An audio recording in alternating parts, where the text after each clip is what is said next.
Waive the pledge to the flag and begin with the introductions. We'll do the pledge underneath the regular council meeting when we open that. I'm going to begin by introducing each candidate that has presented me an introduction for the moderator to read in the order, hopefully, that the ballot has been printed. For council at large, Eric McTevier has moved to Lisbon. Eric Tevier reported that he moved to Lisbon about 21 years ago after marrying his beautiful wife, Carol. Carol also has lived most of her life in Lisbon as well. They have 3 wonderful children, a daughter, Nicole, who's 20, son, Kyle, who's 19, and a daughter, Sadie Jane, who's 8. Eric is self-employed and has been for 21 years after starting his business called Custom Tile. Eric started a second business 2 years ago called 196 Auto Sales, where he recons and sells cars. If elected, he said, he would like to help make Lisbon a better place to live. Our next candidate, Dylan Pesky, for District 2 Council,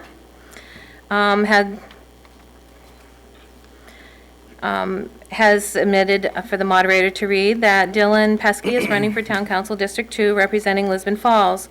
Dylan is an informed member, he says, of the community and has been attending Town Council meetings and workshops for the past 3 consecutive years. Another candidate for District 2 for Council is Tyler Goletti. He reports that he's been a dedicated 26-year-old father, husband, and business owner. He has chosen Lisbon Falls as his home and place of business because he feels he has strong ties to the community. With his business knowledge and his abilities to focus on solutions instead of problems, he said. We would like to introduce Tyler. Our next candidate on the ballot is underneath the Budget Advisory Board, District 2. At large? You're at large, okay. Yes, you are at large. Is Dorothy Fitzgerald. She has lived in and owned a home in Lisbon since 1959. She has just completed a 3-year term on the Budget Advisory Board and is running for re-election. She has attended all the budget meetings. She reports and takes an active part in budget and council meetings. Our next candidate on the ballot for school committee is Herbert Leslie Reed, known as Pete Reed, who is running for school committee. He indicated this is his 3rd term. Pete has lived in Lisbon since 1961. He has 2 boys and is a widower. He said, I have been involved in town affairs for quite a few years, serving 13 years on the advisory board, 6.5 years as a police officer in town, and 7 years on the county budget committee. Kathy Yergin is running for school committee. There are 2 positions open. Kathy is the wife of Jerry Yergin, mother of 6, grandmother, and a dedicated volunteer for Lisbon schools. As a lifelong learner, she said she wants to share and encourage the value of education for our future generations to embrace the possibilities of what if and offer the motivation to follow one's aspirations.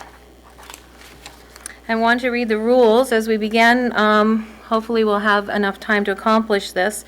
Each candidate is going to be permitted an opening statement.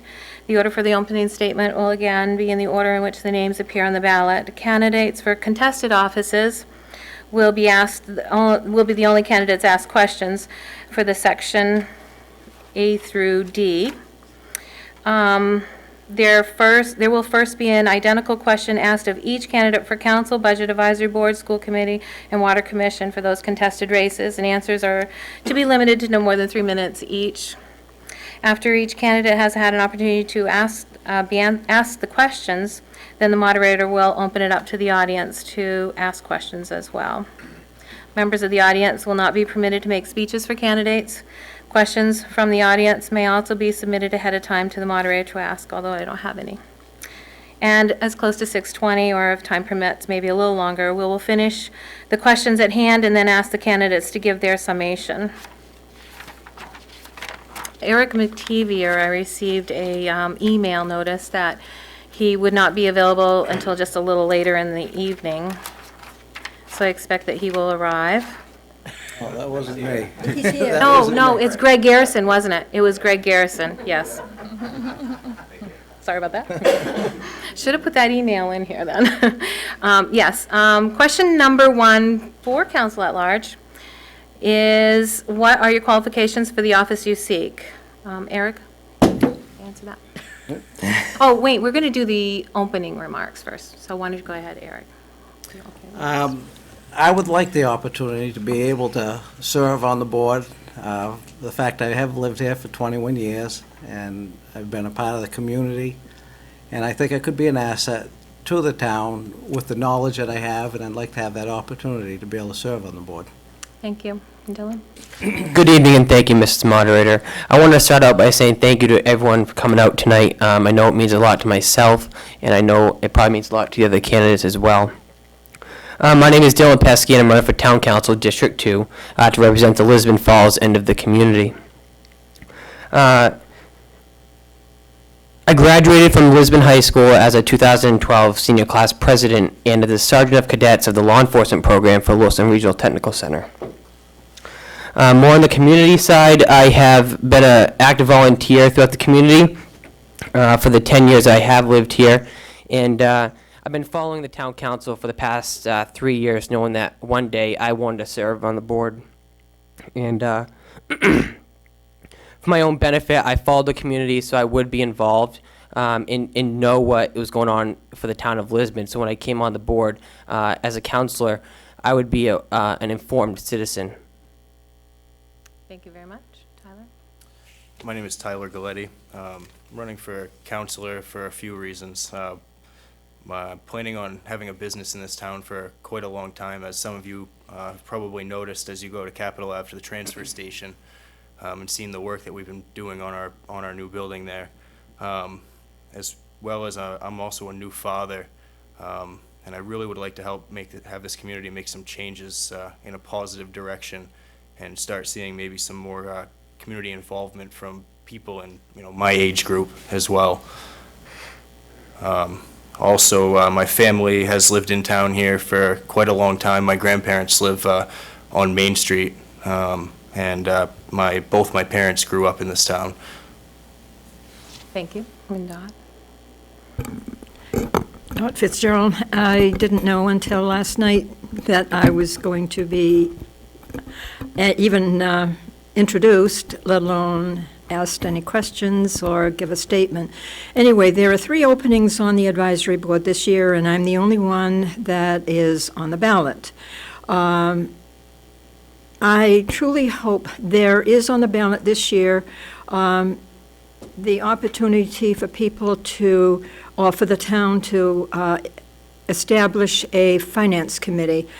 I truly feel that the advisory board, elected by the people, is the most democratic way of scrutinizing, looking at the budget, and helping to make decisions. Hope I'm not incorrect by saying this, but rather than having a finance committee handpicked by the town council and the town manager. I really feel that the advisory board is the most democratic way of doing it. Thank you. Thank you, Dot. And Pete? Yeah, I'm running for 3rd term because there's a lot of things that I still want to do on the school board.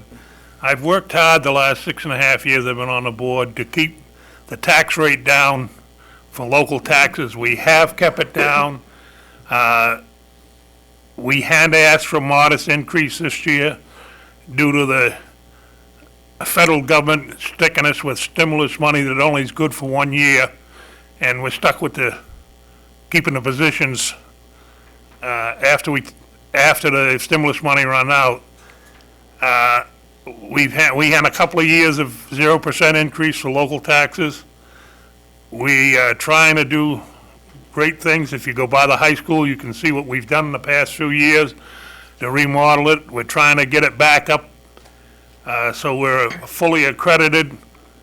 We do have accreditation, but we're on probation, and we're addressing the things as money becomes available. We're not going out and breaking the bank to try to do this work. As the money comes available, we have the extra money. We're addressing things. We've converted the natural gas at the high school and the Sug Middle School. We put new hot water system in this year in the high school. We're doing things to save money. We're running a fleet of vans that are saving money, cut our transportation costs in half. We're doing things, and we got a lot more to do to bring it in line, and I'm trying to, one of my objectives is to try to give the best education we can to the children in this town and keep the tax rate down as much as we can for the people that have to pay the bill. Thank you, Pete. And Kathy? As a mother of 6, and I still have 2 left in the school system, I'm a devoted stakeholder. This is my second term running for school committee. Like Pete said, we've accomplished a lot in 3 years, a real lot. We never believed, if you drive by the high school, we never believed we would have a new high school looking like that. And I've been on a great facilities committee who still is in the work for another 10-year plan. We've brought alternative education to the Lisbon school, so our dropout rate has dropped considerably over the last few years. We've tried to keep our taxes down low until this last year, like Pete said.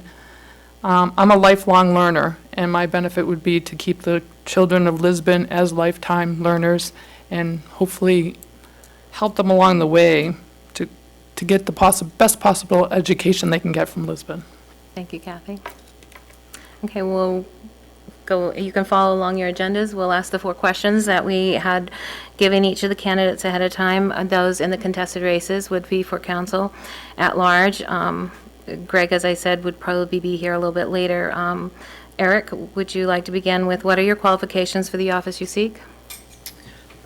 Well, I'm not sure if I meet all the criteria there is to be on the council. I'm not sure what the criteria actually is.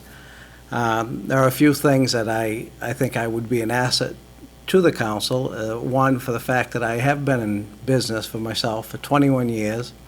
I've been in business when times were good, when there was plenty of money out there, and also when times have not been so good, like what we've gone through. And I've been able to keep my head afloat and been able to keep moving on. And I feel like I've been successful for another reason, another thing that I think I could help out. Part of the reason I've been able to do well in business is not because I've got a world of knowledge. I've got a high school education as far as I never went to college.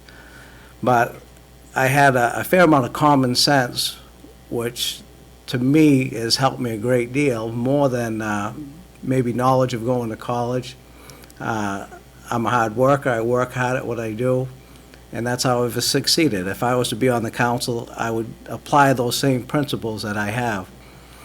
And the other thing is I have a desire to see this town better. I see other surrounding towns that are maybe on a higher plane than we are, and I'd like to see our town be better to that. I'd like to be able to see it draw more businesses into the town, and that we could be equal with some of these other towns. Thank you. And Dylan? There are 3 qualifications I really want to express. It'd be self-motivation, leadership, and town knowledge. Being the class president, I led a class of over 130 kids to have a successful graduation, project graduation, and so on.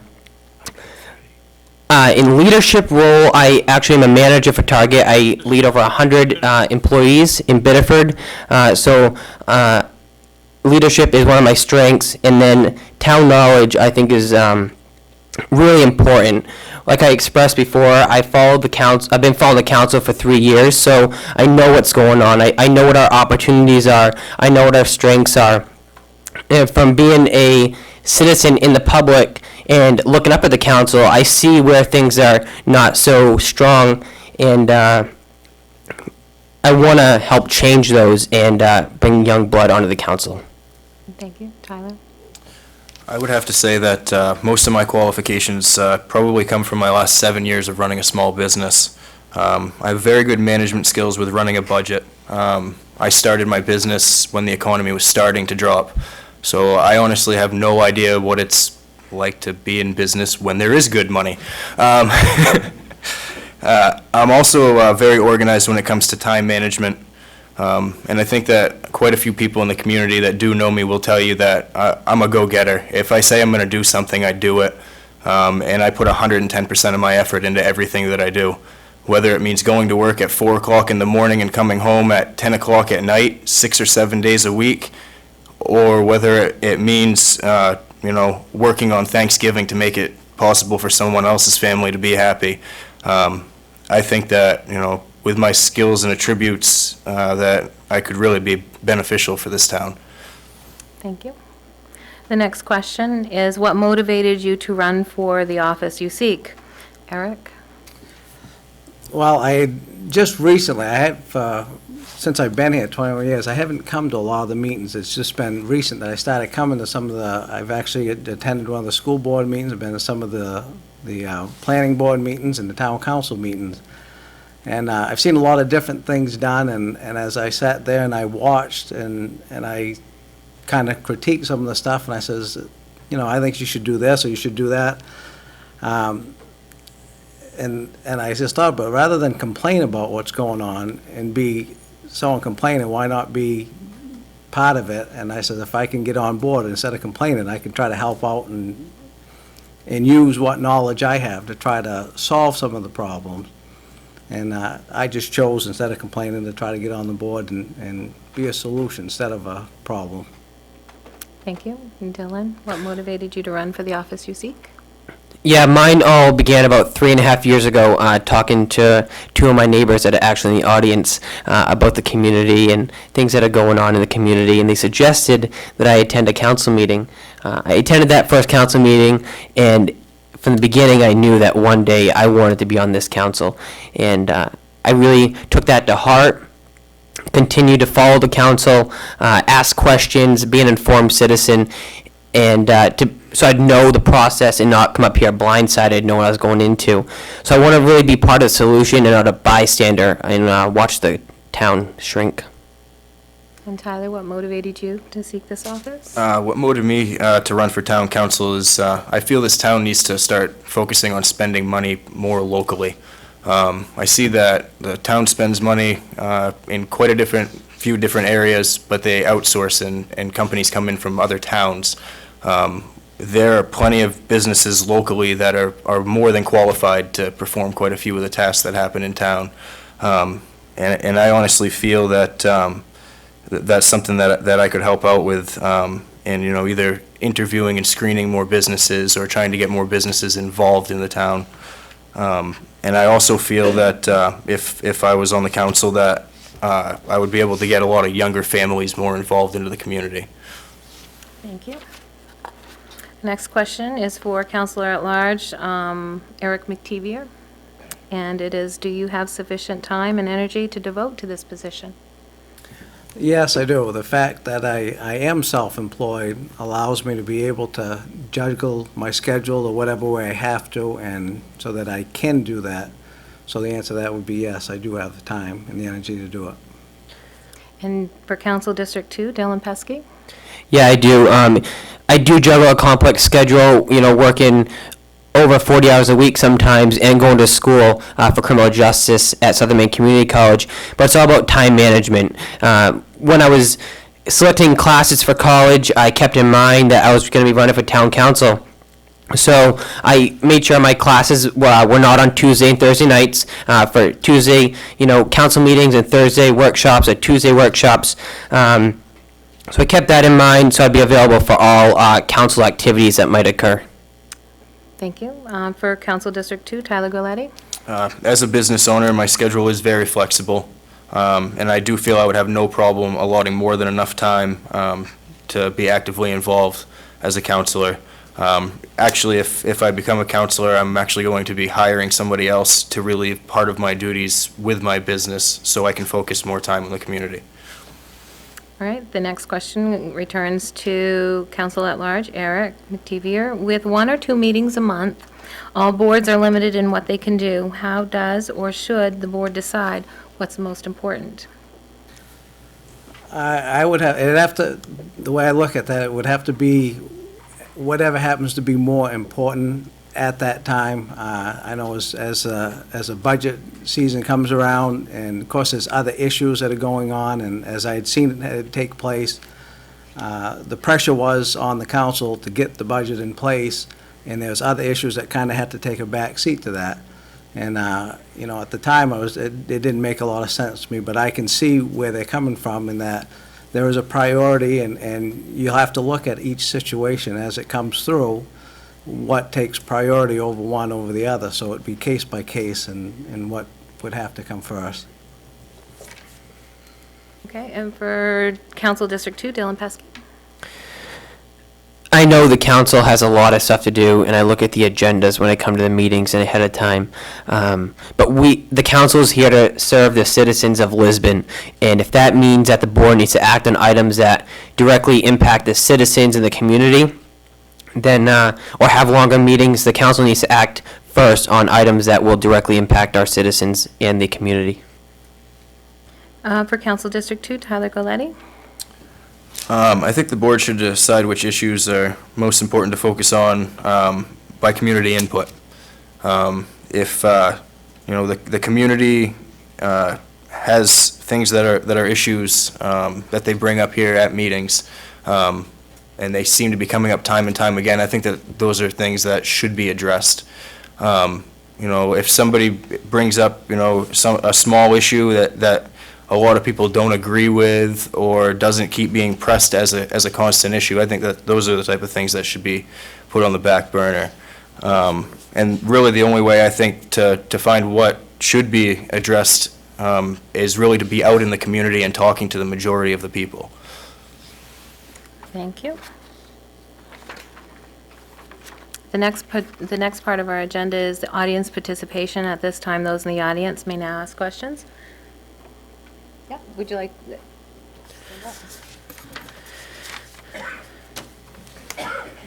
question can only be within 1 minute.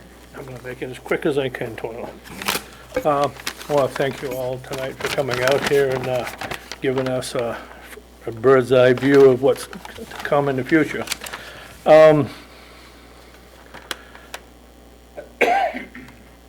Do you believe the people of Lisbon should have the right to vote on the municipal budget by department? The people voted that they wanted this, and we have been refused at this point. How do you feel about that? All three of them. Yeah, from Eric. You're talking about each department? Department. I would say that's what I would like to see myself. I would like to see each department be voted on the budget. Dylan? I would have to say yes, and the only reason I say yes is because if we have a vote, it's going to cost the town between $3,000 and $4,000 to have that vote. And if the citizens vote it down and it comes back to the council has no idea of where to cut money from. So if it's going to be from the, wherever department it's going to be, they could cut from the wrong department and not satisfy the citizen. So it needs to be department by department, in my opinion. And Tyler? I also agree. Okay. And the next question, Deb? I'm from Debbie Berry, Ward 2, and I will address my question to Mr. Goletti. I hear you're very sharp, and I appreciate that. According to our town report, we presently have roughly $15 million worth of bond debt. As a town council member, you'll be rendering votes. Could you explain to me what you consider your fiduciary responsibility to the taxpayers and the residents of Lisbon will be? Thank you. I feel that my responsibility to the taxpayers in Lisbon is it's really kind of a complex question. It's really to keep both sides happy. And I understand that sometimes there may have to be increases in taxes sometimes to help pay certain things back. But I also feel that the board does need to make decisions based on what's going to benefit the town and not necessarily what's always going to make the people in town the happiest. Because ultimately, I think that the town needs to be run more like a business. Thank you. I'm Larry Fillmore from Lisbon. This is for all three candidates for the town council. Do you feel the town of Lisbon should consolidate its communication center with the Androscoggin County Dispatch, taking advantage of the money we're already spending in county taxes? Eric? No. Dylan? No. And Tyler? Yes, I do, and I also feel that we should utilize some of the sheriff's department as well. Thank you.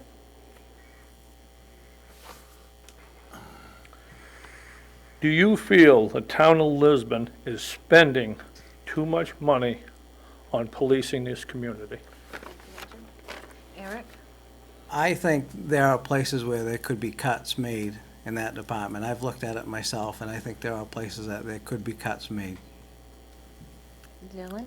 Yeah, that is a really tough question to answer, Roger. And I'm going to only say this for this reason. I know that some of those positions, or a position, might be funded through grants. So from my perspective, I see that there is an area to cut that department. But where that area is, I need to know more about how it's funded. And Tyler? I would have to say that there probably are some areas, that could be tightened up a little bit with the police department. One thing that I see quite a bit around is that, you see a police officer get out of his car and his car stays running. That's tax dollars being spent in that car every time it's running and they're not in it. That may be one small area, but over a course of 5 or 10 years, the small things are what make a big difference. Thank you. You have another question? Yes. This is for all three. Do you feel it's right to force the public to comment on agenda items prior to hearing what the sponsor and the council have to say about the issue? Eric? Could you repeat that? Sure, not a problem. Do you feel it is right to force the public to comment on agenda items prior to hearing what the sponsor and the council have to say about the issue? No, I don't. Eric? Dylan? No, I don't. It's all about time management, as I said.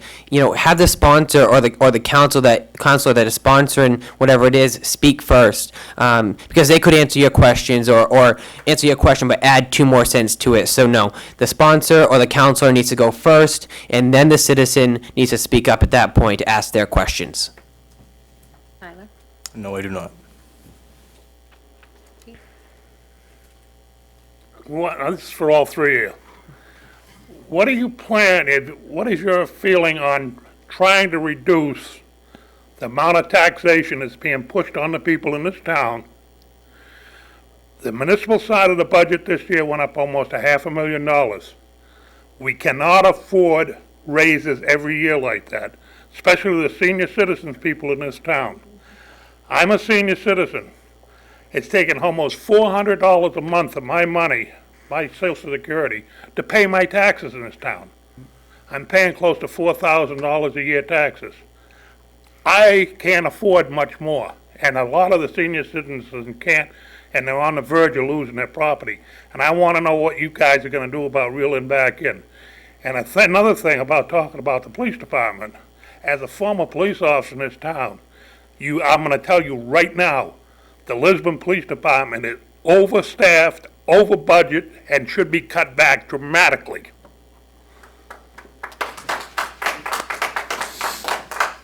Eric?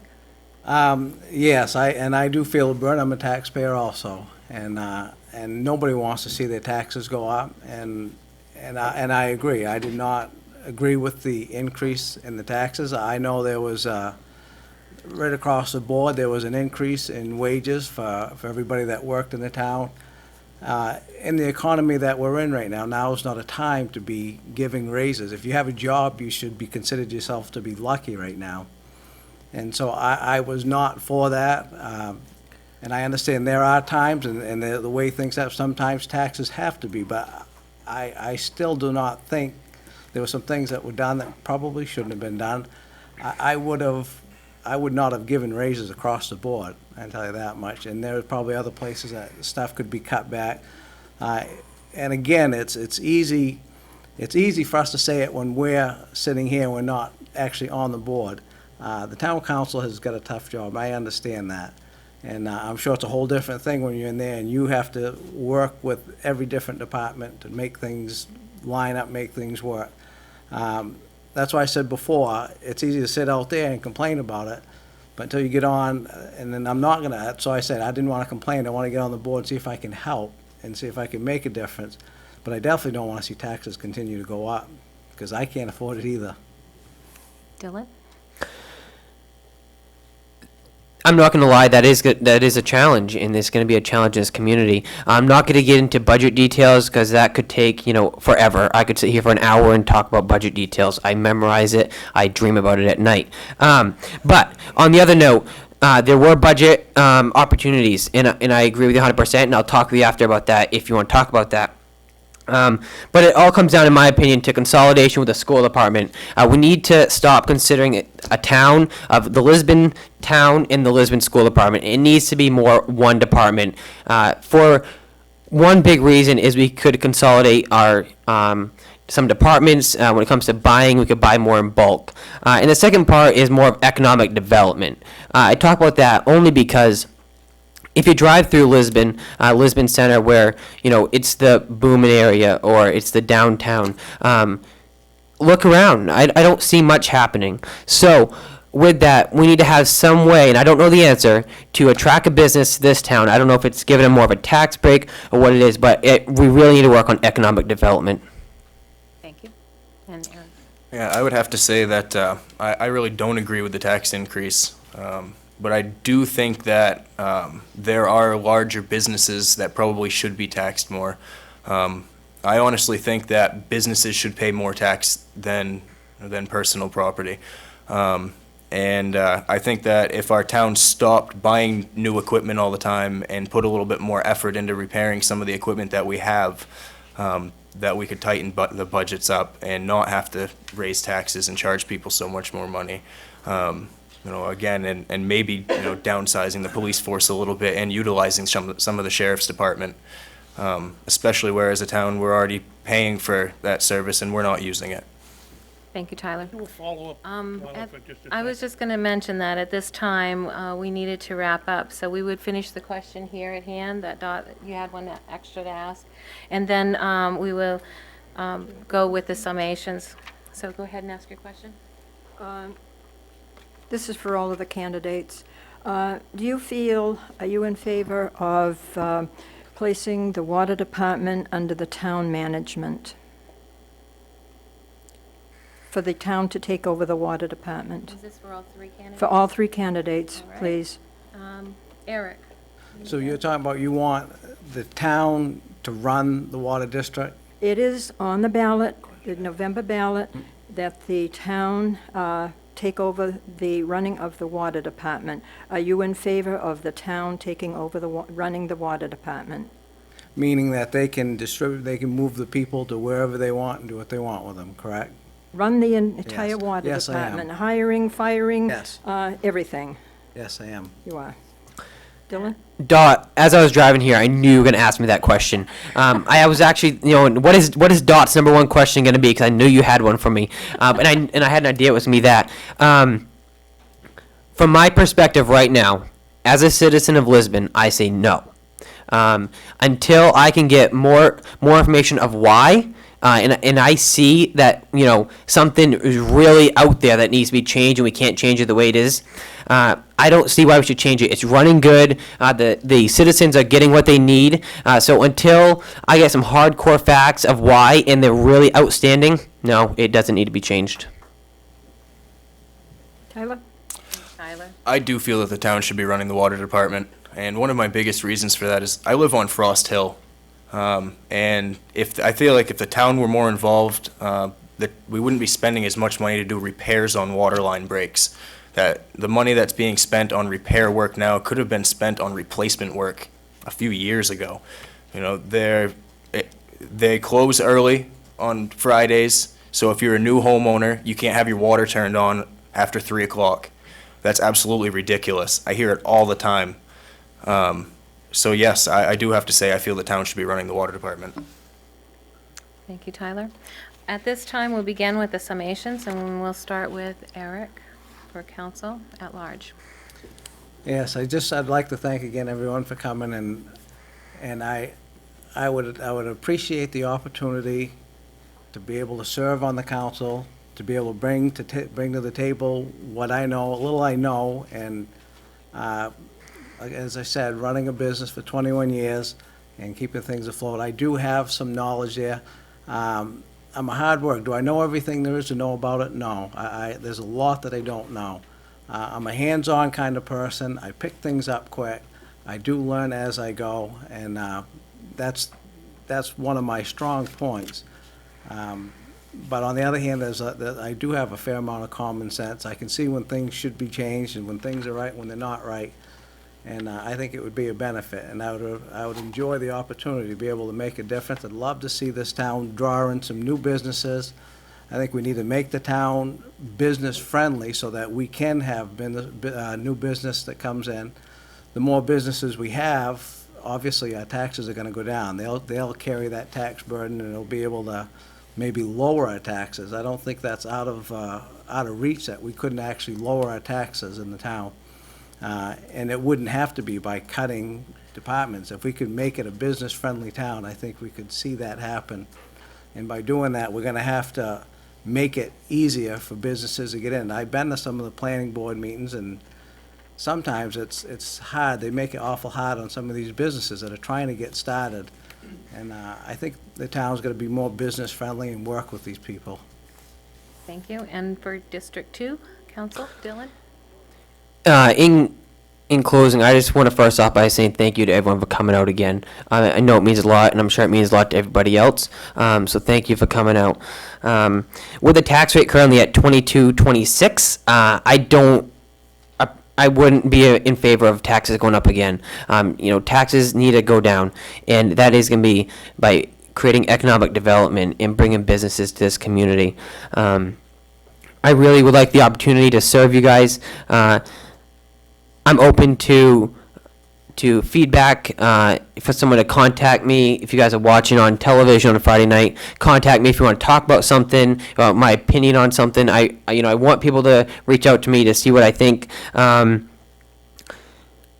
And I don't think I'm going to come on this council and know it all from following for 3 years. Not at all. I know I'm going to come up here and I'm going to be like, wow, I didn't know that happens, or wow, I didn't know you have to vote on this, and I'm willing to learn. So once again, thank you for coming out, and I hope I can serve you guys on the council. And for Council District 2, Tyler Goletti. Again, as they both said, I want to thank everyone for coming out this evening. I honestly feel that if I was a counselor, that my opinions are very stern. I'm sure, as you've known, I'm very short with my statements, but also I'm not very easily swayed as well. When I stand up for something, I stand up for something strong on both feet, and I really believe in that. If you're gonna go into something, to win it, you really have to be strong and forward with your actions. So everything that I have said, I really do have strong feeling towards, and I honestly feel I could be an asset to this town. Thank you. And we do have a few moments if you want to add a closing remark. Did you want to add a closing remark as well? I just wanted to follow up on, we talked about the question I asked about taxes. In the school department this year, we negotiated with our administrators a 0% increase in pay for this coming budget. We also negotiated a 0% increase with our teachers. We gave no raises at all. At the joint budget committee meeting, I stated to the town council that they should follow suit with their administrators and their department heads, a 0% increase. It didn't happen. They gave a fat raise to all their people. The only way you're gonna hold these taxes down, you can't keep giving these raises. You can't keep spending this money. And I want a commitment out of you guys, if you're gonna run for town council, that you're gonna cut taxes. Kathy? I'm working on it and the school board to cut it. I wanna see you guys work on it.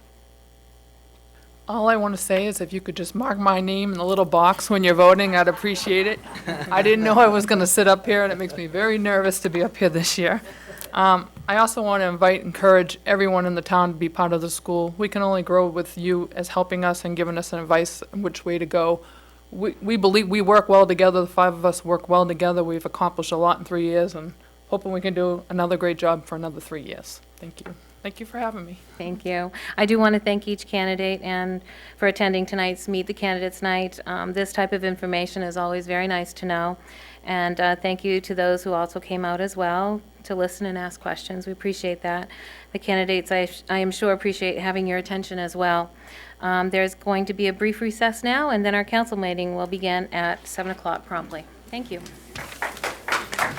have an idea that town take up the water? I live on Route 9, I have no idea. The minute you take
Ready to roll?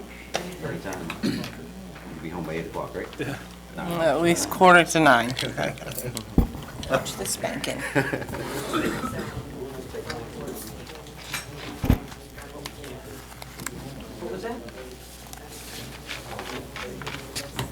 It's mixed. Both the first time person they said 8 o'clock, the first time 8 o'clock, it was 8 o'clock. Yep. Yeah, now Interesting. it's 7 o'clock. We'll start the meeting. Would you please rise for the pledge?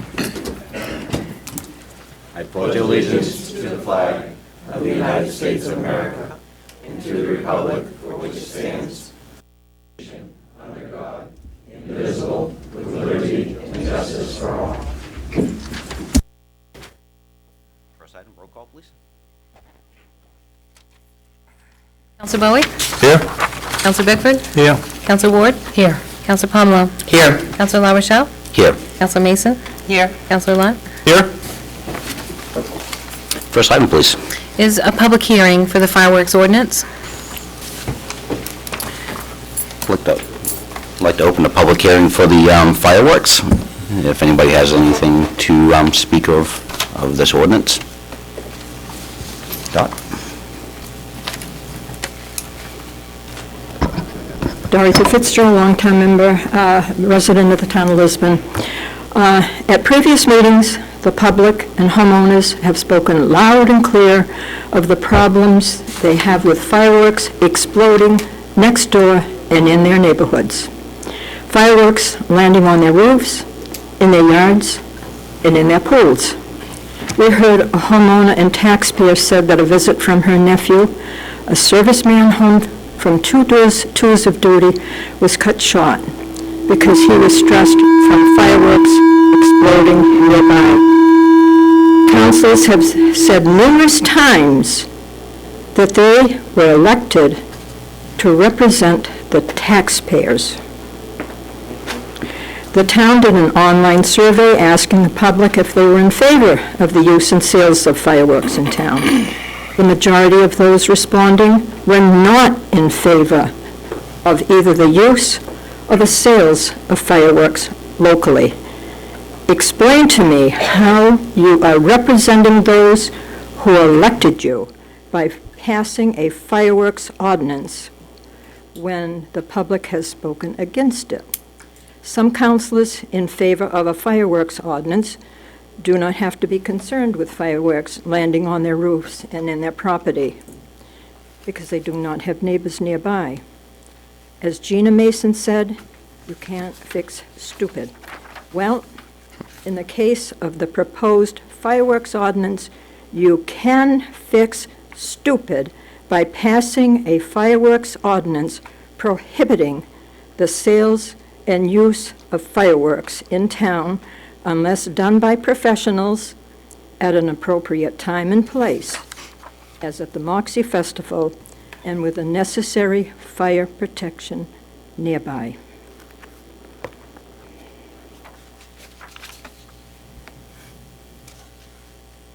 Larry? I thought there was going to be more people speaking. Larry Fillmore from Lisbon. Personally, I don't care which way it goes. I love fireworks, but I'm getting too old for them. Okay? But the people elected this council to represent them. The council chose to put out a fireworks survey to see how the people felt on fireworks. 214 citizens took the time to respond, and the majority of the 214 respondents did not want the use and sale of fireworks in Lisbon. However, the council went ahead and drafted a fireworks ordinance which includes the use and sale of fireworks in Lisbon. On several occasions, citizens have come before this council and stated they did not want fireworks used or sold in Lisbon, and yet we're here today for the council to vote on a fireworks ordinance allowing the use and the sale of fireworks in our community. Please remind me again how this council represents the people who elected them. Thank you. Donald? My name's Don Stein, 6 Douglas. I read the ordinance, very good. I just want to know how come you people took so long to do anything about it. You live in my house, it's very bad. And you guys kept postponing. The ordinance is very good. I agree with everything you people come up with. But it's time to get your fingers out of your butt and end it. Simple as that.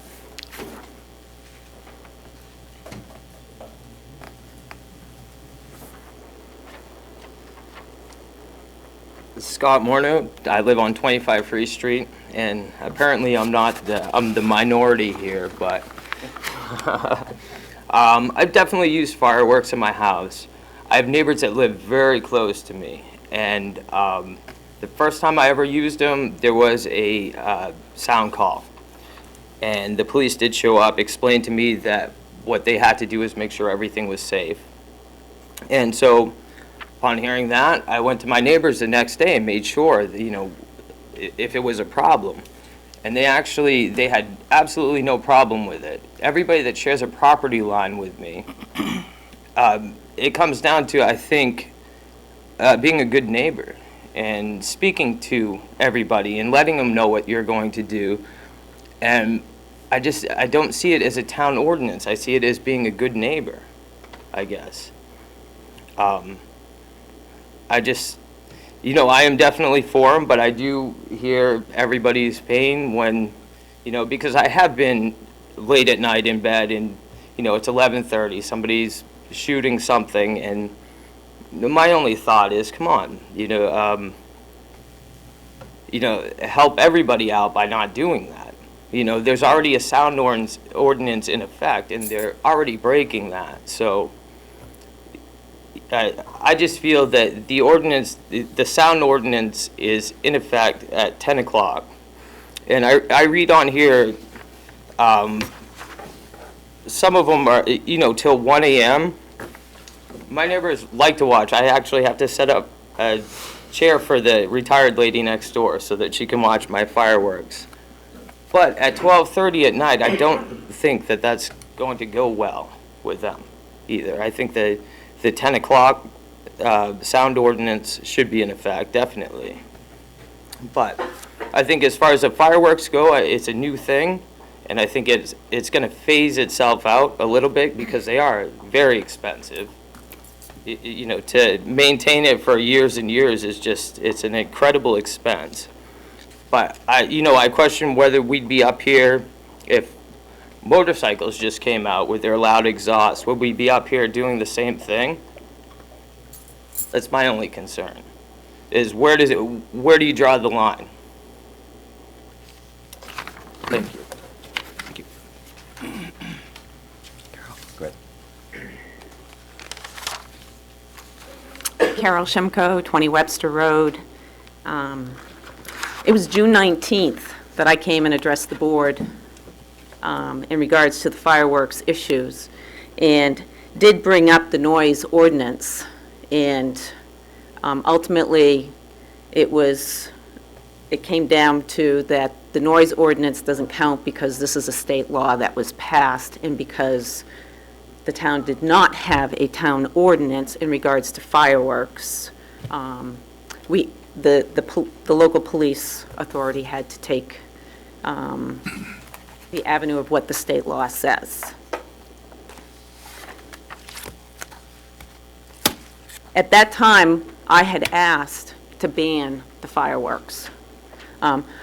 Unfortunately, when people a half mile away from my house are shooting off beautiful fireworks that are as loud as can be, they're very loud at my house. And even being a good neighbor doesn't mean that they're going to go a half mile distance to notify the neighbors that I'm going to shoot off fireworks. And when this first started, which it was the week of Memorial Day weekend, and there were 2 nights up until June 19th that we did not have any fireworks go off at all. That was disruptive to our house. We're early bed people, so we don't appreciate the fireworks going until 8, 9, 10 o'clock at night, 7 days a week. also don't appreciate them going off at 9 o'clock in the morning on a nice Sunday afternoon, morning, walking down the trail. However, with that said, I understand that there are people who do like fireworks. Unfortunately, they're not all considerate, and the mere fact that if they only shoot it off once a week, you can still have fireworks going off 7 days a week. What you came up for an ordinance, I can respect, and I can be supportive of the 3 days. I can even be supportive of the 1 o'clock in the morning for those yahoos that really do like it, and want to disturb their neighbors or have a rowdy party. I would hate to see you have to go back and revise this because, like I said, I came to you June 19th. I don't know if anyone came earlier. So today is October 16th. It's 4 months. So I would appreciate you supporting this ordinance and passing it tonight. Thank you.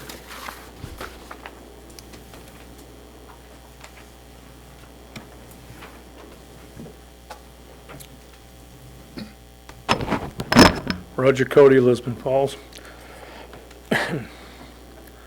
Back a little while ago, we had a little bit of a problem, and we had quite a crowd in the town office here. And we had a gentleman ask us about putting a J-brake sign to eliminate the noise on Route 9. Completely, totally ignored. Very, very annoying to the neighbors, all the way up and down Route 9, either direction, from the hill down, very noisy. Harley Davidsons at night, when they go by the house, they rattle the windows all weekend long. There's nothing ever done about that. Few people want to put out a few fireworks, and we're going to scream and put paperwork on the books. I think that until we can do something about the things that are already on the books, like the ordinances that we are totally doing nothing about, the issues that have been complained about by our citizens and we've done nothing about, I think it's ludicrous to put more paperwork on the books, and all you're going to do is create a nightmare for your police department. That's my opinion. Thank you.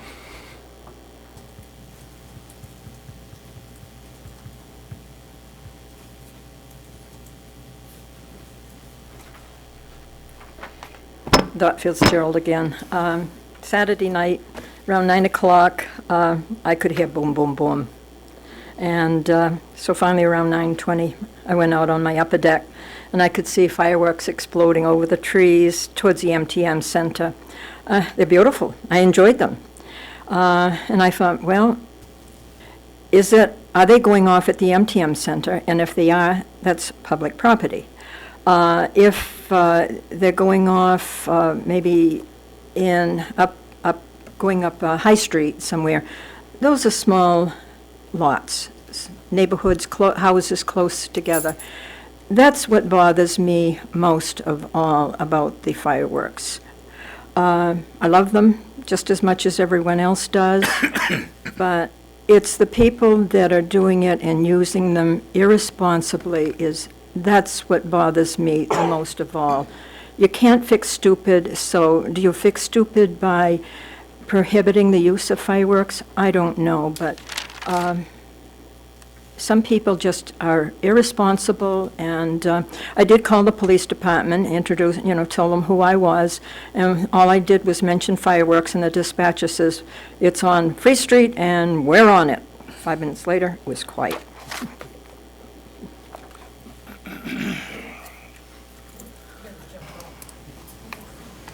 Free Street was my house that night. That's too funny. I enjoyed it. And like I said, I talked to all my neighbors and actually set up chairs for a few of them. And I did come down to the police department and let them know, because it seems like a burden to them to chase it around. I made sure they knew where it was. Anybody that shares that property line with me, and somebody did say, yes, I don't walk 3 miles out to make sure everybody's okay with it. And if that's what I had to do, I guess I could do that. But the people that were directly affected by it were there watching it. It was on Free Street. But, yes, like I said, I did call the police, or I did actually come down to the police department because I was concerned. It was kind of windy that night. And I was under the impression that if there was a fire hazard, if they weren't giving burn permits, I would assume that you couldn't light fireworks. And that was kind of my deal with coming down to the police station, which actually the dispatcher told me that that's not necessarily true. Which if it wasn't, or if it was, if they weren't giving a burn permit, I wasn't going to do it anyway, just because I feel that, it's irresponsible. But she was giving out burn permits, so I did light fireworks.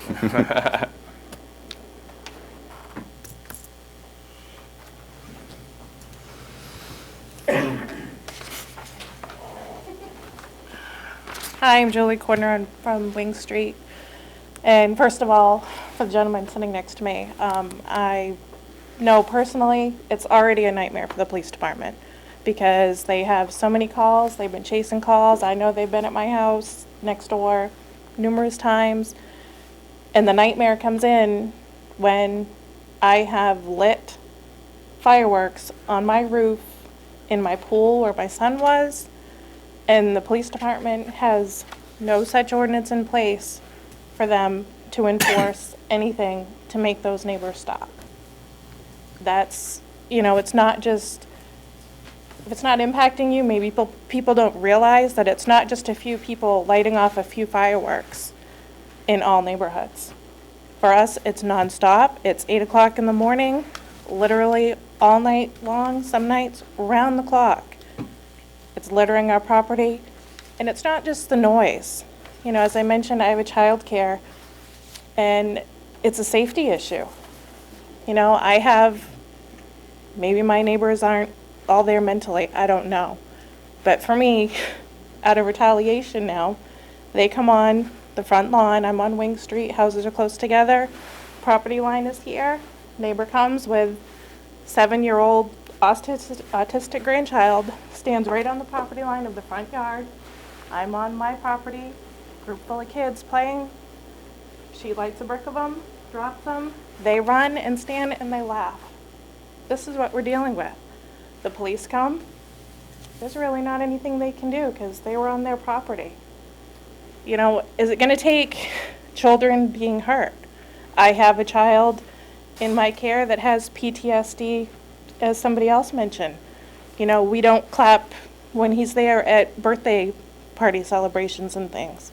It's impacting people a lot more than what people think is just a few fireworks. Not all neighbors are as considerate, as you're apparently being. And that's the sad part. It's like a lot of other things in our society that people that abuse it ruin it for everybody else. And I totally support the ordinance. I think there's a time and a place. I don't hate fireworks. My children enjoy them in the right situation, the right time, the right place. It should be professional people that know what they're doing that are lighting them off. This past weekend, we could hear it over the fence. The neighbors are screaming at the kids, and no, no, no, don't do it, don't do it. And you hear at least 2 bricks go off because the kids are getting into them and lighting them off. Somebody's going to end up hurt. Kids can end up hurt. I have infants in my care now. It seems coincidentally, when we go outside for playtime, the fireworks on the other side of the fence start right up. We go in, they stop. We go outside to play, they start. Little kids don't know what the loud noises are. They think they're gunshots. They're crying, they're scared. It's more than just a few fireworks. There are people really abusing it, and the one that's doing it, as I mentioned before, actually resides in Brunswick. And he's coming here to do it at his parents' home because Brunswick has an ordinance. So he can come here to do it. His friends can come here to do it. And I think Lisbon is better than that. I think we need an ordinance. We need to support our police department, give them something to fall back on to enforce it. And it doesn't fall under the sound ordinance because it's specifically written as state law that fireworks are illegal and they're expected to make noise. Because I asked the same question, why, if I were to blare my stereo, you know, if I wanted to get back at my neighbors, I would get in trouble. And that's why. Because there's no state law saying, you know, stereos are legal and noise is expected. So something does need to be done. I support the ordinance, and I hope you will too, please.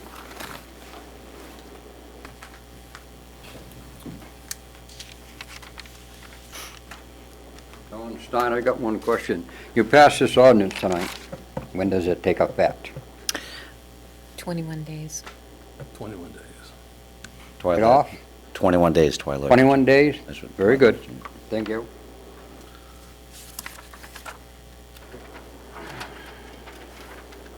Is what Mrs. Coroner saying true, that that doesn't fall under the noise ordinance?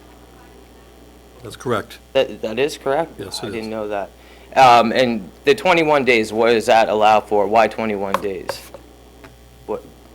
It's just a statutory requirement in our ordinances that gives us time to get the notice out to people. Oh, okay.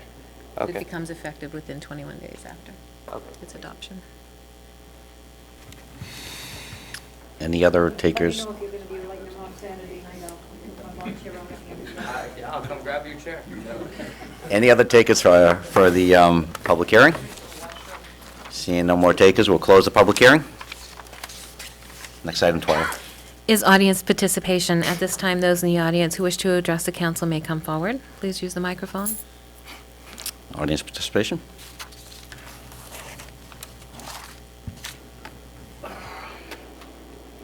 Larry Fillmore from Lisbon. I've asked numerous questions over the council meetings for the last 2 months, 3 months, and audience participation responses, I get nothing. Is that about to change, or are we going to change that, or are we just going to ignore me? Actually, I have a couple answers for you tonight. Oh, good, thank you. Last year, Scott Benson gave a very, very good debriefing on the Moxie Festival and handed out a financial statement for the Moxie Festival. Are we, the people, going to see that this year? If so, when is it going to be scheduled?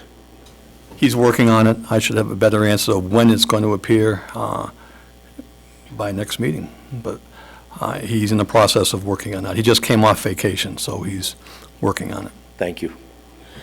If the town collected all the back taxes owed by the people who took advantage of illegal exemptions, turned the comm center over to the county, and eliminated the hiding of monies, could we have expected a reduction in our taxes this year? I know. Wait for the response. Okay. Why is it the people were told the town had grants for the police department, and when I requested copies of these grants, I was told there were none?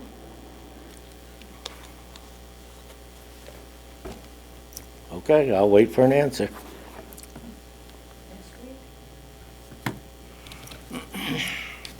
Any other audience participation?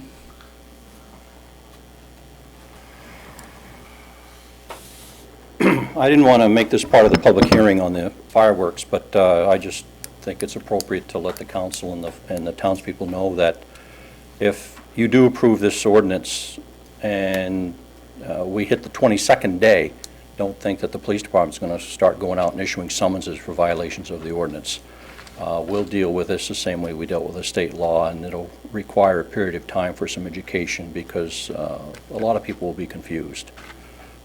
We've been living with the state law now all summer and into the fall, and then we may be, depending on your actions this evening, restricting those actions that were allowed just, days and weeks ago. So no, on the 22nd day, the police department will not be issuing summonses. We'll go through a period of time to educate the public again. Thank you.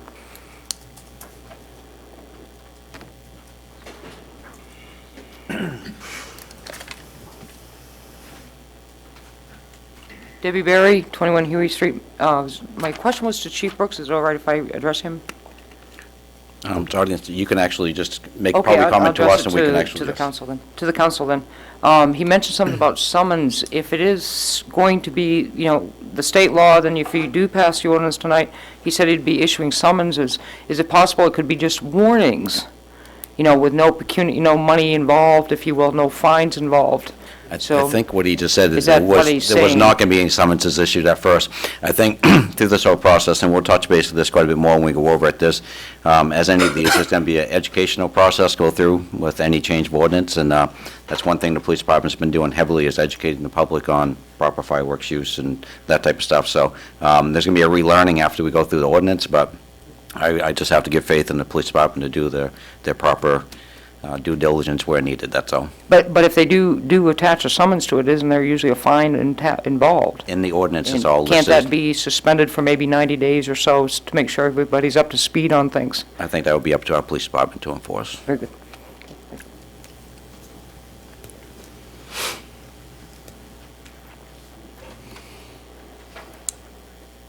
Roger Cody, Lisbon Falls. Is it possible for the council to get us a J-break sign on Route 9 going in either direction for the big trucks?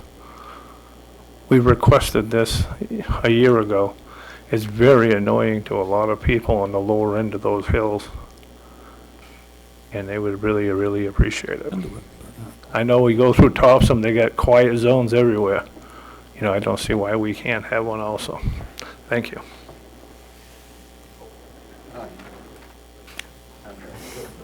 Come on up, Donald.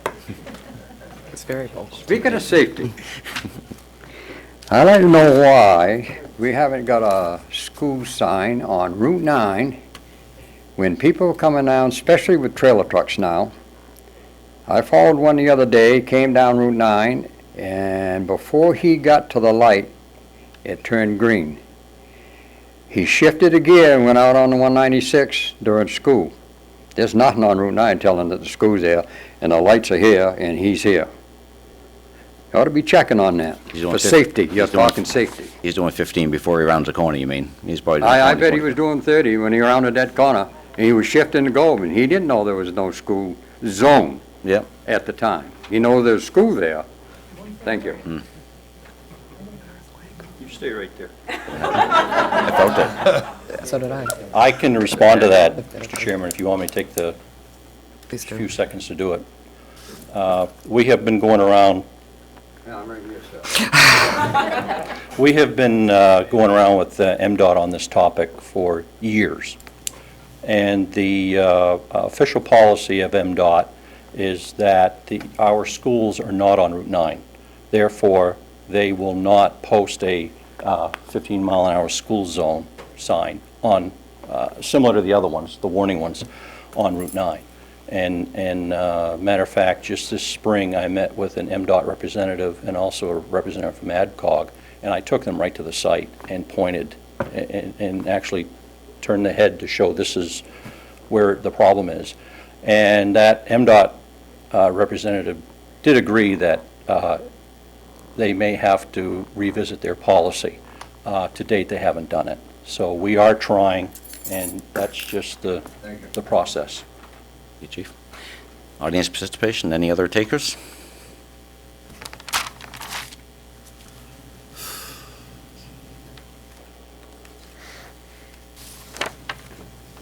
Hi, I guess my question is if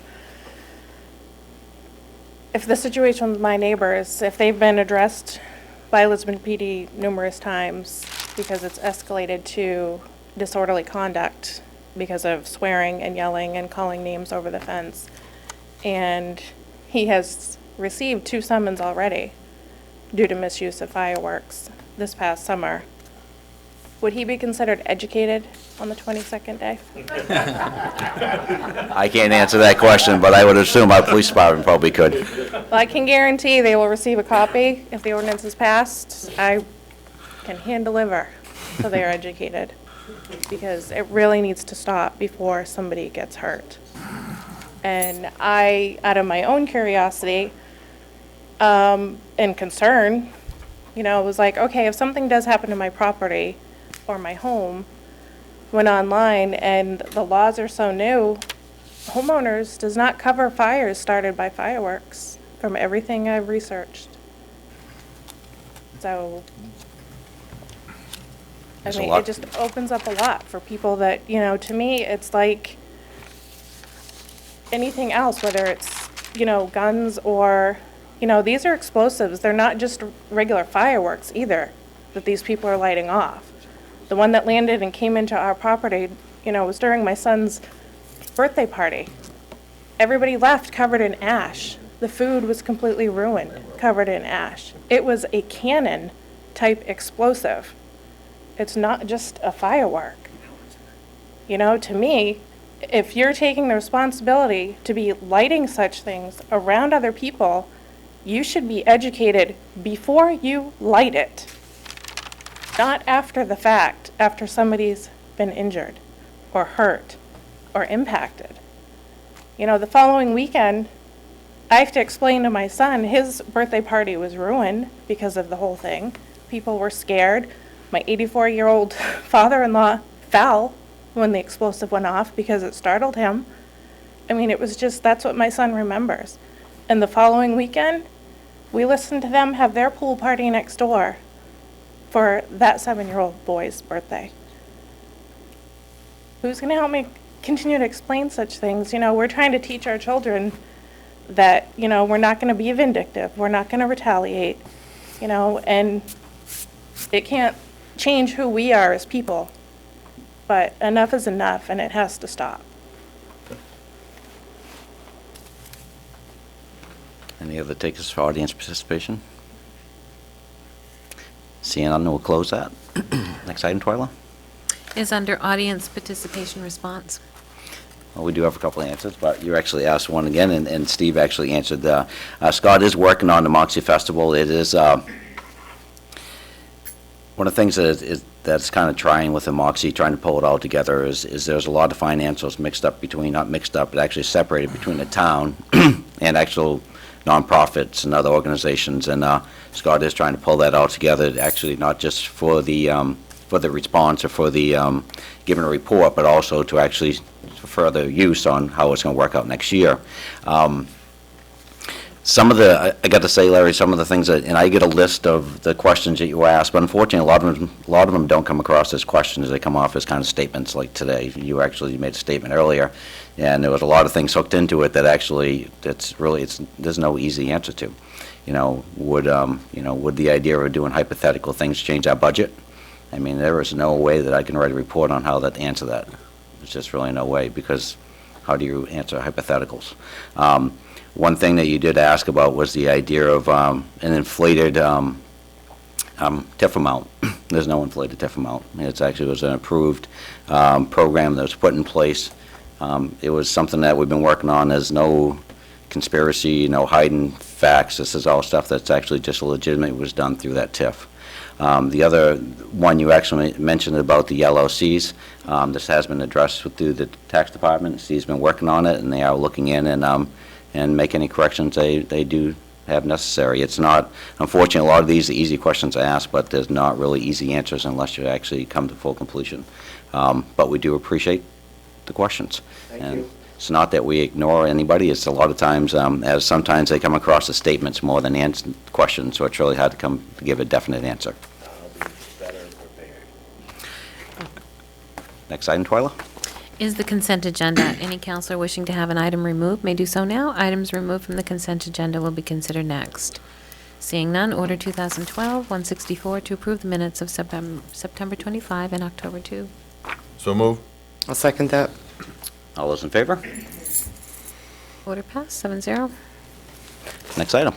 Under council orders, resolutions, and ordinances, ordinance 2012-165, fireworks ordinance, second reading, roll call vote required. So moved. I'll second that. And before we go into a vote, I'll give an opportunity for any councilors to actually make any discussion about it. This ordinance, and Donald, you're right, I mean, this actually has gone on for quite some time, and one of the things that's challenging as a council is I never knew which way the vote would go. There's a lot of different opinions, as we heard tonight, and you can actually feel for both sides. We were trying to come up with a logical solution that would actually work for the town. I wish it was done 3 months ago. But unfortunately, as we get on to be up here, things sometimes don't actually go the way you'd like to. But hopefully we have something in place tonight. I mean, the ordinance, if the townspeople hadn't actually had an opportunity to read the ordinance, it actually does restrict the use to 3 days out of the year. It does restrict the time, not during the day to evenings. It actually does not allow fireworks within 100 feet of a home, which actually does take away a lot of the concerns that people have mentioned about close quarters. And it does follow a lot of guidelines I think would be very safe. The idea of if there is a fire danger, that day they wouldn't be allowed. So there's a lot, I think, practical solutions that came with this. Is it perfect? Absolutely not. Will this be changed moving forward? Absolutely. I bet as time goes on, it will be added to or subtracted from. We're just trying to find a happy medium, and I wish it could have been done sooner. But I think as we move forward, we just need to give the police department and fire department the right tools to use to actually do their job correctly. I'm not sure if any other councilors want to make any concerns. Gina, I'd be surprised if you didn't. That's right. As a matter of fact, you can't fix stupid, Dot, and that's the sad thing. Obviously, that lady lives beside stupid. And the thing is, stupid continues to regulate our lives. And the people that are responsible and would use them responsibly are the ones that are affected. I don't think they should be going off in neighborhoods. I think that somebody who's responsible and lives in an outlying area should be allowed to do that at a reasonable time. But people are stupid, people continue to do things that they shouldn't do, and I guarantee you it will go on for months after, so hang on, Chief Brooks. But I live out in an area where I know that I would be responsible with them, and it's sad, and this gentleman seems to be responsible with his.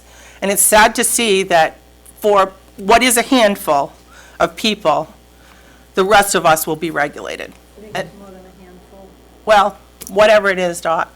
There are 9,000 plus people in this town, and it's a handful, if you look at 9,000 people. So my opinion is, you're taking my right away to do something that I know me and my family would do responsibly. So that's my concern. I don't want to burn anybody's house down, but I think I have the right to burn my own house down if I'm stupid enough to set it off over the roof of my house. So that's my concern, and I just think that we need to look at it. We probably won't, but I think we need to look at it, possibly have an outlying rural area that's allowed. I suggested all of this before, maybe even a permitting process that would allow people to come and pay a fee to get a permit. But stupid is stupid, and we're not going to fix it. And sad thing is, it's touching my life, and it will be an issue another time, Dot, that will affect yours or somebody else that they feel they could be responsible with, and somebody else is not being responsible. Any other comments prior to voting?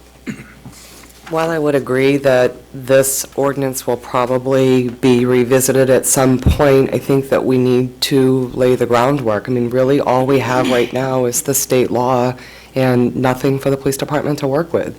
And as with other ordinances and changes that happen in the community, we at least will lay the foundation, and at some point, future counselors will have to come back and look at it as they see time goes on and what happens as a result of getting this underway. But I think that we're hearing loud and clear that people want something that we can at least work with, a starting point. So I think that's what we're doing. One thing I have to say, Roger, I agree with you, this does not happen often, but Route 9 is very, and I've harped on this, and you can say what you want, but Route 9, yes, it does need to be regulated, and the police need to watch that, because there are an awful lot of motorcycles that are way louder than motorcycles that are supposed to have pipes. They're straight pipes, and they're running in packs of 20 and 30. And to me, that's more annoying on a Sunday afternoon than a few fireworks going off. So we need to look at how we regulate other things also. All right. Why don't we actually have a roll call vote? Okay. Counselor Lunt? Yes. Counselor Mason? No. Counselor La Rochelle? Yes. Counselor Pomelo? Yes. Counselor Ward? Yes. Counselor Bickford? Yes. Counselor Bowie? Yay. 6 yeas, 1 nay, order passed. Next item, please. Is under other business, Finance Director's report. Hello. So before you, you have my finance report for the month of September. To summarize the revenues for you, September brought in just over $120,000. This is primarily due to excise tax collection at $93,000 and transfer station revenues at $18,000.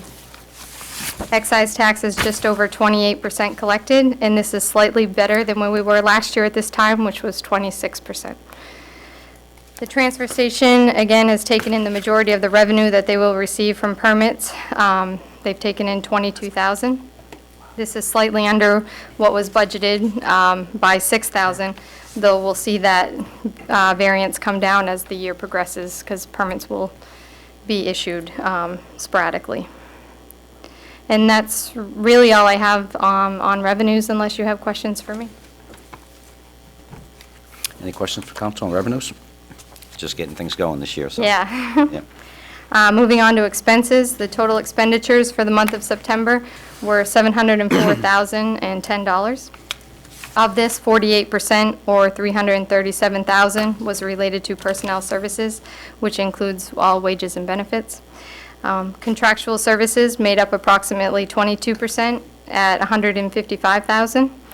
This is primarily due to the payment of our general liability insurance at $68,000, waste disposal fees of $21,000, assessing services of $12,000, technology services of $16,000, and town building expenses of $15,000. Capital purchases made up 12%, primarily due to the purchase of turnout gear for the fire department, along with a payout of a lease purchase item that will be reversed in October with the reimbursement that we receive from Androscoggin Bank for the actual lease. Lease purchases made up 11% of the total expenditures at $80,000 due to our annual lease payments. And repairs and maintenance and supplies made up 5% at $35,000, primarily due to gas and fuel purchases. On a side note, as of September 30th, we have collected 93%, or $4.7 million of the total tax commitment. This is slightly above last year, where we were 92% collected at this time. So, and that is my report, unless you have questions for me. All good stuff, right? Yes. Any questions from council? Nope, I'm all set. Any other questions? Thank you. Guess you're all good? Thank you.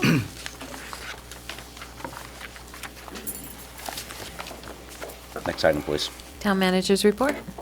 The Public Works Department, if you saw the pictures I sent you, Corker sent us some photographs of the Fisher Road Bridge.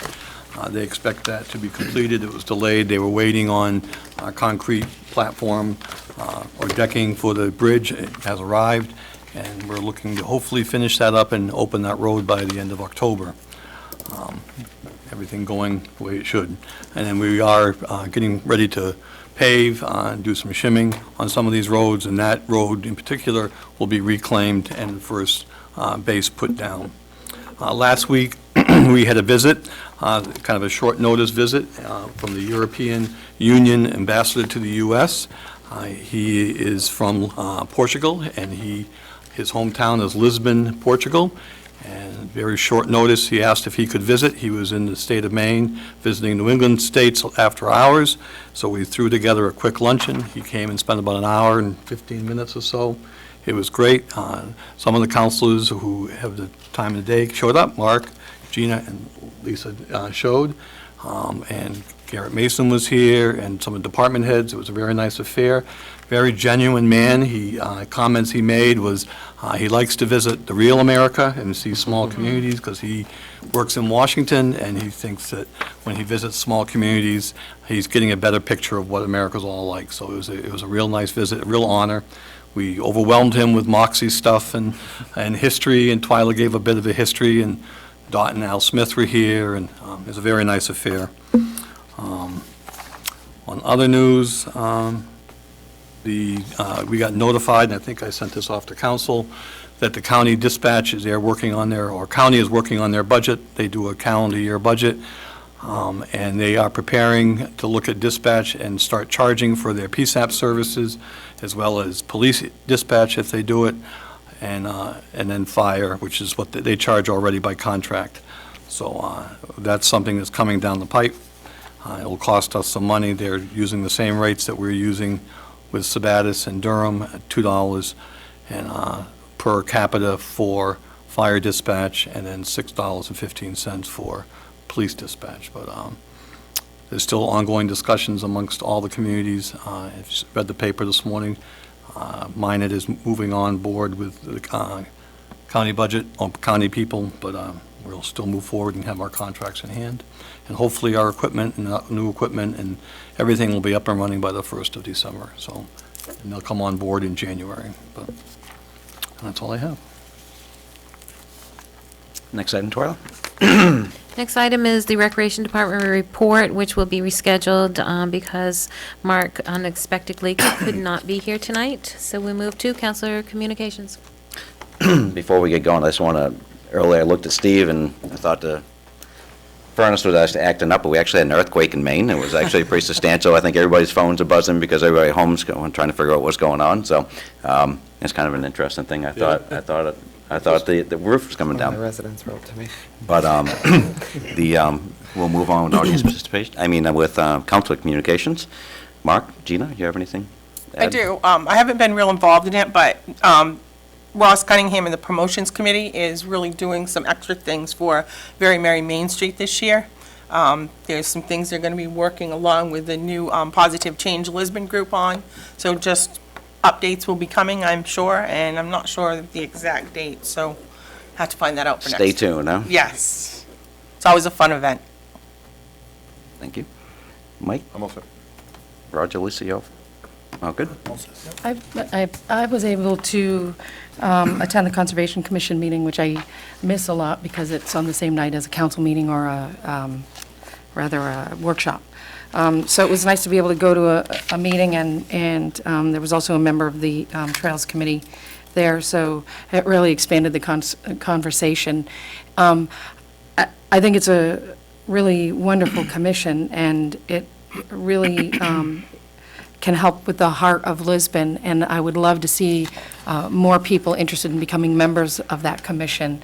They have the opportunity to do a lot of really positive things for Lisbon, and would really benefit with new members. So I urge anyone who's interested, if you don't know what the Conservation Commission does, it's not a Parks Department, it's not Recreation, it's actually a state mandated sort of thing, and they do a lot of good, and they work within the state and with other conservation commissions to do really cool things, like make sure that we have maps of all the town parks so that, for a person who wants to go for hikes in Maine who's visiting from out of town, it can be a really great draw for the town.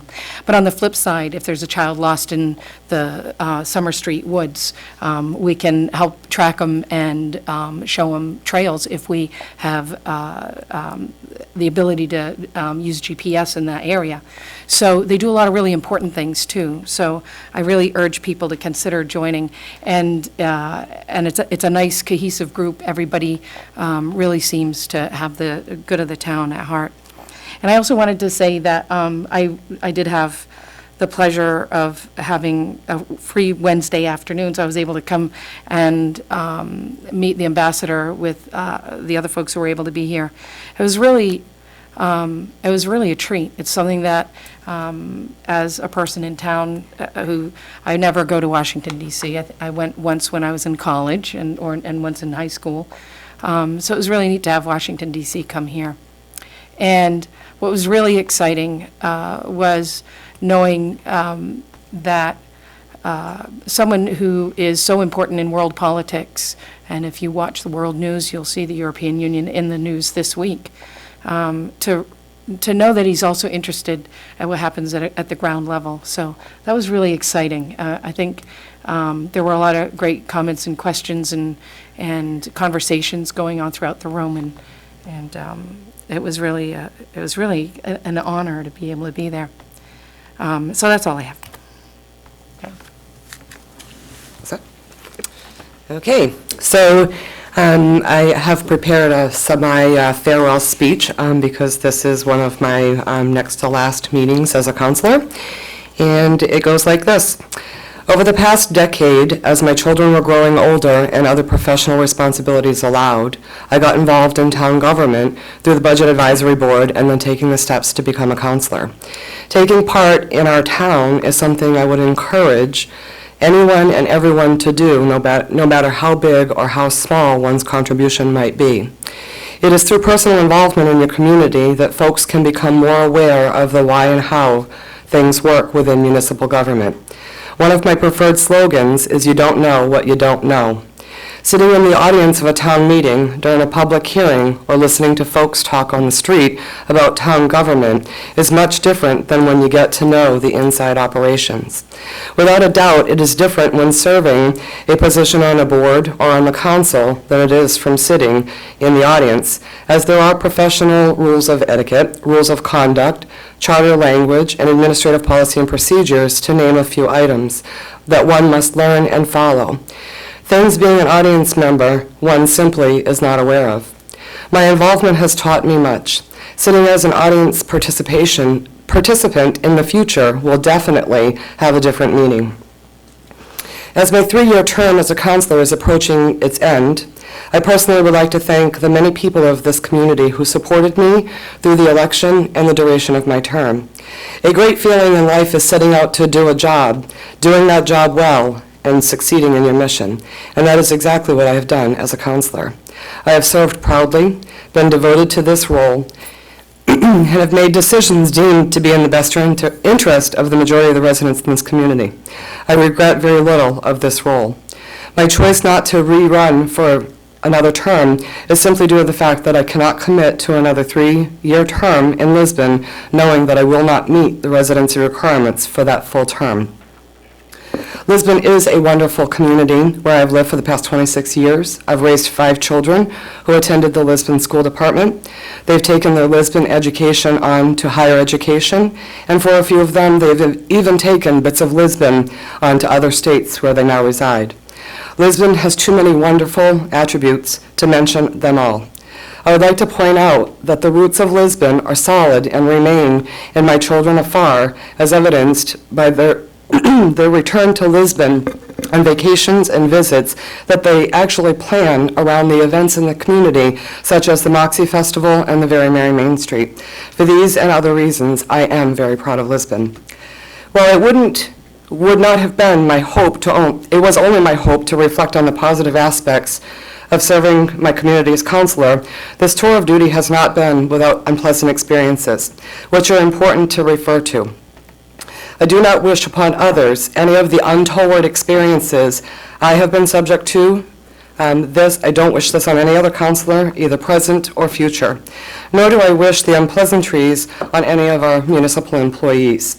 Almost immediately after becoming a counselor, my husband and I were subjected to harassment directly and indirectly. We became the subject of negative blogs. There were allegations against me of receiving special protections in the community due to my counselor role, allegations of unethical and immoral conduct, allegations that I violated my oath of office, and quite frankly, I've had my personal and professional integrity called into question. I guess one could argue that this comes with the territory, or it's just politics. But as others have stated to me, this is just pure ignorance that some choose to bring upon others when they have nothing better to do, or when they are ignorant themselves. So I respond proudly for all to hear. I am not any of those negative things that you said about me. I have not done wrong, and to the 3 or 4 of you who tried, and you know who you are, you did not chase me off. To proceed and make a couple of other points, did you know that if you Google search Lori Pomelo, you'll get about 4,440 results in just 0.33 seconds? Despite the fact that there are many positive results found related to my employment, being on the dean's list, being a proud parent or grandparent, being on Facebook or being LinkedIn, there are many other disparaging entries on the World Wide Web compliments of the Lisbon Reporter and the LisbonMaine.net web pages. For those of you who wish to validate what I speak of, you can search the derogatory examples. There are out-of-context captions with pictures taken at previous council meetings, entries with insulting titles, such as Councilor Lori Pomelo, Lawmaker or Lawbreaker, Parts 1 and 2. There are other pessimistic Lisbon Reporter commentaries about charter changes, the council working rules, road conditions, weight limits, etc. All of these blog entries have distorted opinions and narrow-minded statements at the fingertips of those cynic people who write them. It's unfortunate one's use of media could not be a positive thing and promote all of the good of our community. Let me share, of course, that not all the 4,440 results are truly about me personally, but it sounded pretty impressive, didn't it? My point is that you can make statistics say and mean whatever you manipulate them to. Perhaps the cynics should consider making the articles that they put on the Lisbon Reporter shed some optimistic reviews of this town. It's a shame that all the bloggers of the Lisbon Reporter, all they have done is brought negative attention to this quaint community. To further chat about these articles, it becomes incredibly clear to me that they are ill-prepared and ignorantly written rants and raves of uninformed people who have nothing better to do than to park themselves at a computer and pick others apart. These people chase conspiracy theories and waste the precious resources of our community at multiple levels. The small number of people behind these blogs is at the direction of their one ringleader. This ringleader clearly has their own unresolved issues and to date has produced no evidence to support the Lisbon Reporter's claims. Initially, I thought the ringleader was without a doubt a sexist individual who has no useful purpose for women, let alone women who are knowledgeable and who can set him in his place by showing repeatedly how badly informed, rude, and ill-mannered he really is. Not much has changed in my perspective. He has just broadened his attacks to other males and females and to other subject areas. When reading the Lisbon Reporter stories, you can quickly identify that there are only a few majority stakeholders. A couple bona fide named Lisbon residents who are part of the downbeat conspiracy theory chasing group, and a few make-believed individuals who help to perpetuate the rants and raves. Yes, folks, please note, I have said make-believed named individuals. Lisbon does not even have citizens by the names listed on the Lisbon Reporter or on the other web pages these naysayers promote.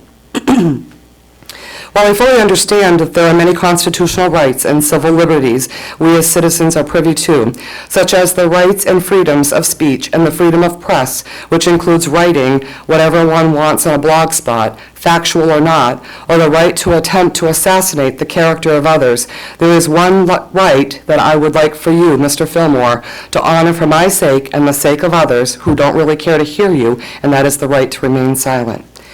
While you've been hunting down all of your conspiracy theories, you have cost this community an excessive amount of money, the very money you want councilors and others throughout the municipality to save. It's essential to share with the public that approximately 1/3 of the appropriated legal budget for the past fiscal year alone, or approximately $12,000, has been spent directly related to your chase of non-existent conspiracies. Freedom of information request and request for information you yourself are not even sure of. Now, if this doesn't outrage the people of the community to know how much money is spent directly on you, one member of the community in a town of almost 9,400 people, and to realize that not even this much money is expended annually per student in our public schools, I'm not entirely sure what will. There's not too much that fires me up, as those who know me know I'm pretty well composed and have a relatively laid-back demeanor. But I get fired up by stupid. To this I say, you just can't fix stupid, but you can numb it with a 2x4. I ask that you please continue to wear your stupid T-shirts and your sweatshirts with pride, since shirts are taken to be a walking billboard promoting your own, well, stuff.